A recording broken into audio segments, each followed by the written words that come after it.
కొత్తగూడెం రజక సోదరులకు సోదరిమణులకు బంధువులకు ఆత్మాభిమానులకు ముఖ్యంగా మీ అందరికీ కొత్తగూడెం ప్రజలకు తెలియజేయని విధంగా మా మా మా రజకుల ఆరాధ్య దైవమైన మడేలు మాచయ్య గారి వనభోజన కార్యక్రమం బోనాల కార్యక్రమం కొత్తగూడెం శ్రీనగర్ కాలనీ నుంచి 20వ తారీఖు ఉదయం 9 గంటల నుంచి భారీ ఎత్తున 2000 మందితోని బోనాల కార్యక్రమం చేయడం జరుగుతుంది.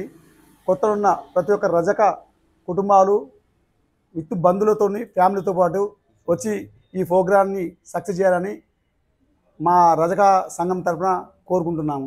పోస్ట్ ఆఫీస్ వరకు బోనాల కార్యక్రమం ఊరేగింపుతో జరుగుతుంది. అదేవిధంగా బోడగుట్ట దగ్గర ఏ క్యాబిన్ దగ్గర వనభోజనాల కార్యక్రమాలు మా భోజనాలు అందరికీ కుటుంబ సభ్యులందరికీ భోజన కార్యక్రమం చేయడం జరుగుతుంది. ప్రతి ఒక్కరు వచ్చి ఈ ఈ బోనాల కార్యక్రమం విజయవంతం చేసి భోజనం చేసి వెళ్ళగలరు.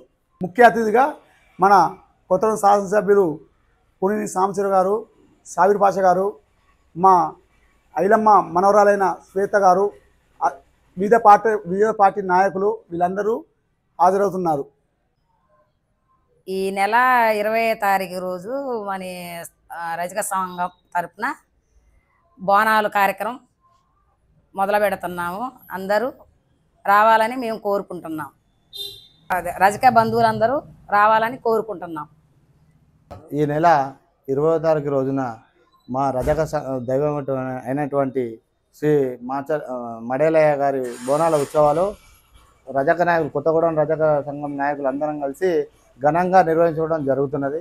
ఈ యొక్క బోనాల ఉత్సవాలకి మా రజక బంధువులైన మా రజక సోదరులు, మిత్రులు, మహిళలు అందరూ పెద్ద ఎత్తున ఘనంగా జరుపుకుంటాం కాబట్టి పెద్ద ఎత్తున జనాలు తరలి రావాలని రజక నాయకులకు విజ్ఞప్తి చేస్తున్నాము. అలాగే మురడివాగు బ్రిడ్జి నుంచి పోస్ట్ ఆఫీస్ వరకు బోనాల ర్యాలీతో ఘనంగా నిర్వహించడం జరుగుతున్నది. అక్కడి నుండి railway gate Bodagutta railway gate దగ్గర భోజనాలు ఏర్పాటు చేయడం జరిగింది. మడేలయ్య మొక్కులు తీసుకున్నాక విందు చేసి పాల్గొగలరని విజ్ఞప్తి చేస్తున్నాం.